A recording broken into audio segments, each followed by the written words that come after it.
शिव संगे सुतेली से जरिया त गौरा रानी पूछेली हो शिवजी कवने बरत हम करी की पिया के उमर बड़ी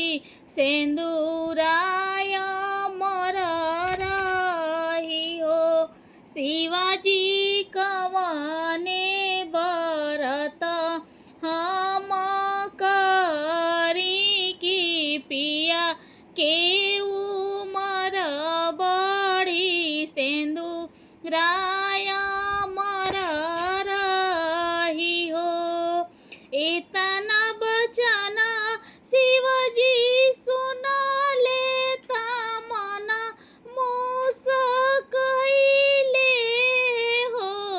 गौरा तीज के तू करिह बरतिया त पिया के उमर